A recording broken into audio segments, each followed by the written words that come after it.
नमस्कार दोस्तों, आपका एक और नई कहानी में दिल से स्वागत है। दोस्तों, अगर हमारा मन खाली हो जाए तो हम उसमें कुछ ऐसी चीज डाल सकते हैं, कुछ ऐसे विचार डाल सकते हैं जिससे हम अपनी मन की बकबक को शांत कर सकते हैं। जो विचारों का सैलाब हमारे मन में चलता रहता है, उन्हें हम बहुत अच्छी तरह से रोक सकते हैं। और दोस्तों, अगर एक बार मन की बकबक रुक जाए तो फिर हम मन से जो चाहे वह करवा सकते हैं। इसीलिए अगर आप मन की बकबक को शांत करवाना चाहते हो तो इस कहानी को आखिर तक जरूर सुनिए। एक नगर की बात है। उस नगर में एक नौजवान युवक रहता था। उसका नाम आनंद था। उसे एक समस्या थी और उसकी समस्या यह थी कि उसका मन हर समय भटकते रहता था। उसके मन में हर समय कोई न कोई नकारात्मक विचार चलते रहते थे।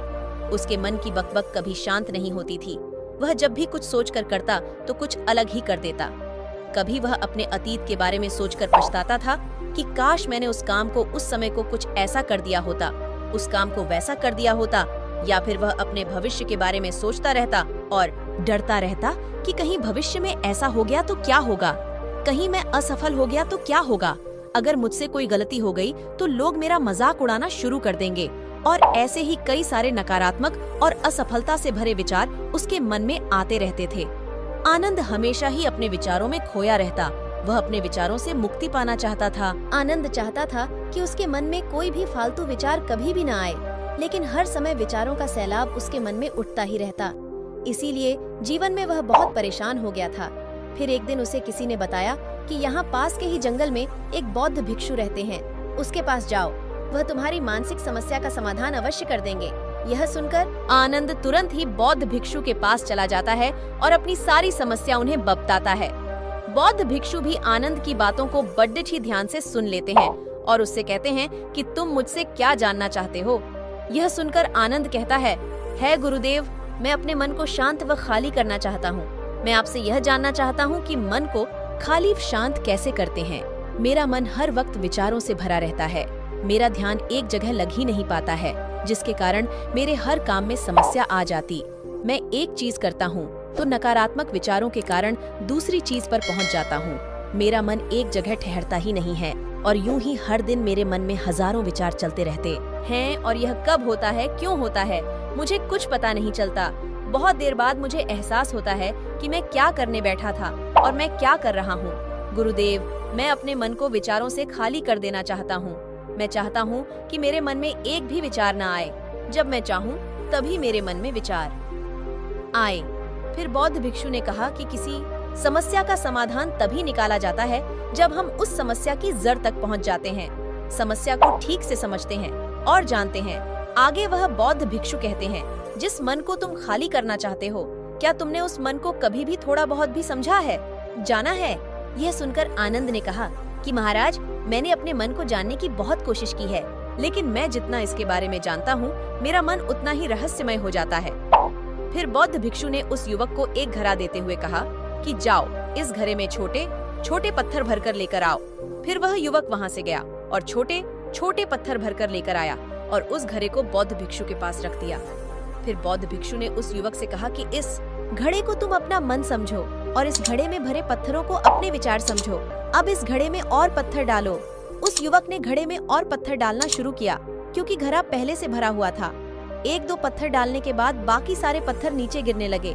फिर बौद्ध भिक्षु ने उस युवक से कहा, रुको, जरा ध्यान से देखो, अब घड़े में पत्थर नहीं आ रहे हैं, बल्कि पत्थर नीचे गिर रहे हैं, क्योंकि यह एक घड़ा है जो इसमें आ सकता था, वह आ गया। अब इसमें और पत्थर नहीं आएंगे। अगर दूसरे पत्थर डालना है तो पहले वाले पत्थरों को निकालना होगा। यह सुनकर उस युवक ने कहा, गुरुदेव, मैं आपकी बात समझ गया हूँ कि आप मुझे क्या बताना चाहते हैं। हमें अपने मन को विचारों से ही खाली कर देना चाहिए। आनंद की यह बात सुनकर बौद्ध भिक्षु मुस्कुराने लगे और कहा, पहले मेरी पूरी बात तो सुन लो, उसके बाद मन को खाली कर लेना। फिर बौद्ध भिक्षु ने उस युवक को कहा कि हमारा मन एक घड़े के बिल्कुल उल्टा है कि घड़े रीढ़े को तुम पत्थरों से भर सकते हो, लेकिन मन को विचारों से नहीं भर पाओगे, क्योंकि मन तो हमेशा खाली रहता है। यह सुनकर उस युवक ने कहा, गुरुदेव, मुझे आपकी बातें कुछ समझ नहीं आ रही है। मन अगर खाली रहता है तो फिर हम उसे खाली करना क्यों चाहते हैं? फिर मन को खाली करने की क्या ही आवश्यकता है? फिर बौद्ध भिक्षु ने उससे कहा कि इस घड़े से एक एक करके पत्थरों को बाहर निकालो। आनंद ने वैसा ही किया। वह घड़े में से एक एक करके पूरे पत्थरों को बाहर निकालता रहा और ऐसा करते करते अंततः घड़ा खाली हो गया। फिर बौद्ध भिक्षु ने उस युवक से कहा, देखा तुमने, जब एक एक करके तुमने पत्थरों को बाहर निकाला तो यह घड़ा खाली हो गया।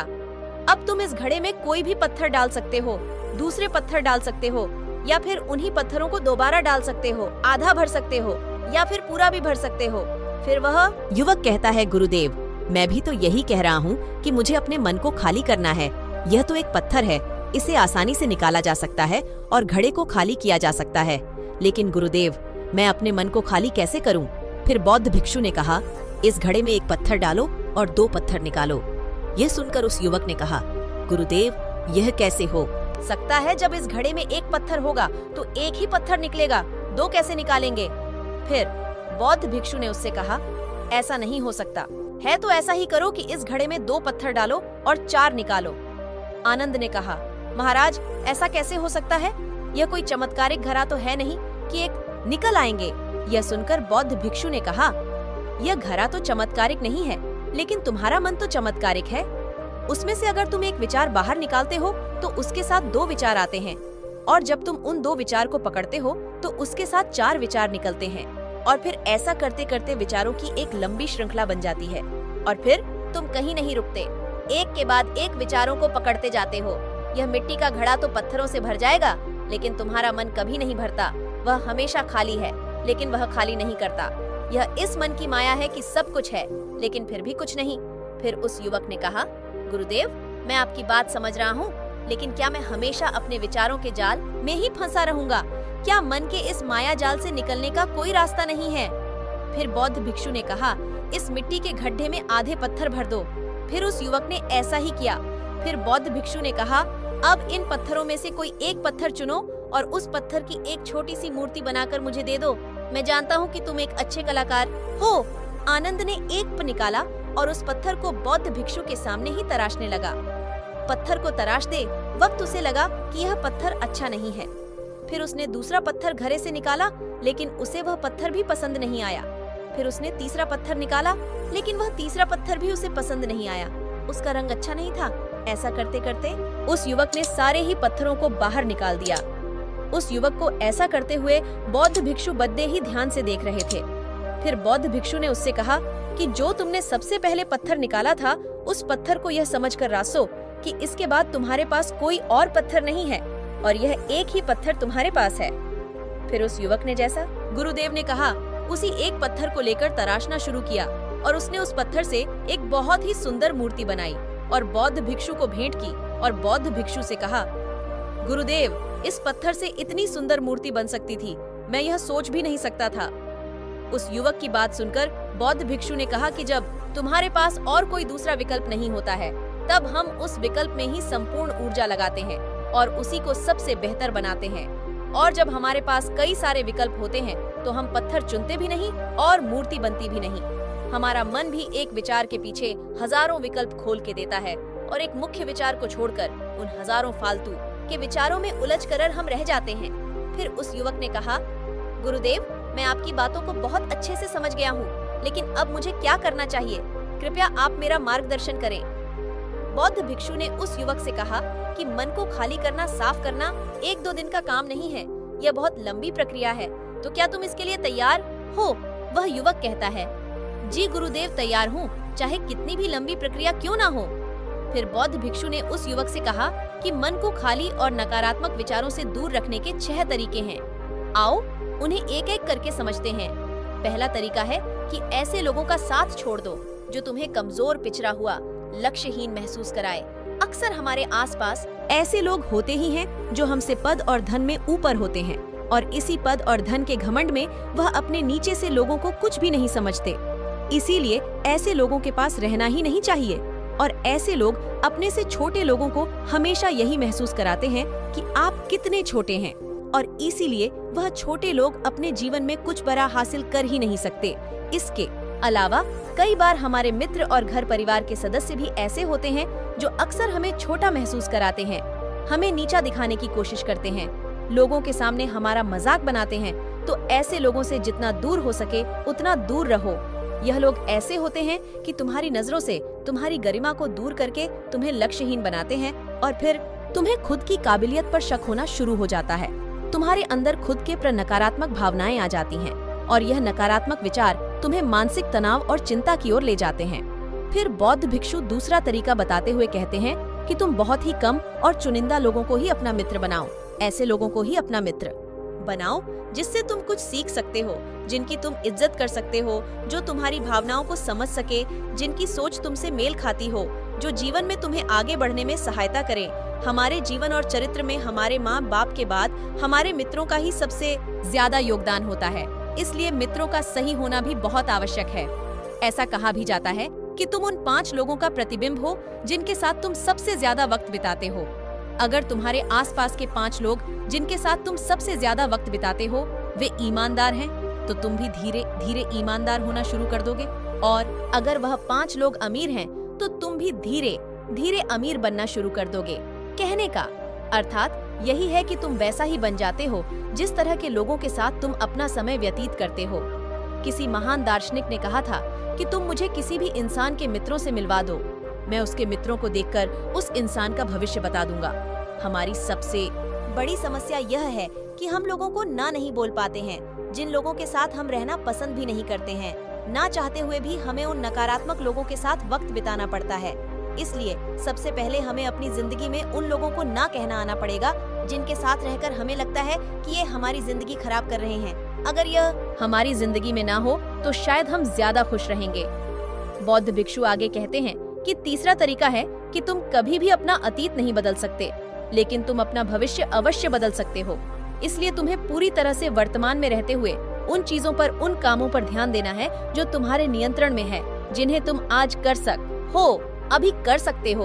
बौद्ध भिक्षु कहते हैं, मेरी एक बात हमेशा याद रखना, केवल वर्तमान में रहकर भविष्य को संवारा जा सकता है, अतीत में रहकर नहीं। इसीलिए वर्तमान में जीने की आदत डालो। चौथा तरीका है कि तुम स्वस्थ और पौष्टिक खाना खाओ। हमारा शरीर ऊर्जा से चलता है और हम जैसा खाना खाएंगे वैसी ही ऊर्जा हमारे शरीर को मिलेगी। अगर हमारा शरीर स्वस्थ नहीं रहेगा तो हमारा मन स्वस्थ कैसे रहेगा? जब शरीर कमजोर व बीमार रहता है तो मन में कई सारे नकारात्मक विचार आते हैं और स्वस्थ शरीर में स्वस्थ दिमाग का वास होता है। इसलिए शरीर को स्वस्थ व मजबूत रखना हमारी जिम्मेदारी है। बौद्ध भिक्षु कहते हैं कि 5वां तरीका ये है कि रोज ध्यान करो। ध्यान करने का सबसे उपयुक्त समय सुबह या फिर रात को सोने से पहले होता है, लेकिन अगर तुम्हें ध्यान में गहरा जाना है तो सबसे उपयुक्त समय रात का ही होता है। रात में सोने से पहले ध्यान करने से नींद में भी सुधार होता है और बहुत गहरी नींद आती है। ध्यान करने के लिए तुम अपनी सांसों पर ध्यान केंद्रित कर सकते हो या फिर तुम अपने मन में उठने वाले विचारों पर भी अपना ध्यान केंद्रित कर सकते हो। मन में उठने वाले विचारों पर ध्यान केंद्रित करने से ध्यान करने वालों का ज्यादा फायदा होता है, क्योंकि इसमें आसानी से गहरे ध्यान में उतरा जा सकता है। अगर तुम ध्यान नहीं कर सकते हो तो रोज खुद के साथ अकेले में वक्त बिताओ। खुद के व्यवहार को समझो, देखने की कोशिश करो कि मन में किस तरह के विचार उठ रहे हैं और क्यों उठ रहे हैं। बौद्ध भिक्षु आगे बताते हुए कहते हैं, 6ठा तरीका है कि तुम नए जगह घूमने जा सकते हो, क्योंकि एक पुरानी कहावत है कि एक लंबी यात्रा आपको 100 किताबों के बराबर ज्ञान देती है। गौतम बुद्ध अपने जीवन काल में 9 महीने लगातार घूम रहे थे। उनके भ्रमण करने का यही कारण था कि नए जगह जाने से ज्ञान की प्राप्ति के साथ साथ मन को एक नयापन भी प्राप्त होता है। नई जगह घूमने जाने पर हमारा मन उत्साहित रहता है। फिर बौद्ध भिक्षु कहते हैं, मन के जाल में कभी मत फंसो, मन को खाली करने की कोशिश मत करो। जीवन में ध्यान करना सीखो, अपने ध्यान को केंद्रित करो, अपने ध्यान में एकाग्रता लाओ और जीवन में जो कर रहे हो उसे पूरी मेहनत के साथ अंतिम समझकर करो। उस काम को ऐसे करो कि उसके बाद तुम्हें और कुछ नहीं करना है।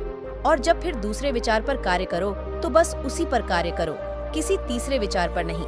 मन के माया जाल से निकलना इतना आसान नहीं, लेकिन ध्यान करने से सब कुछ पाया जा सकता है।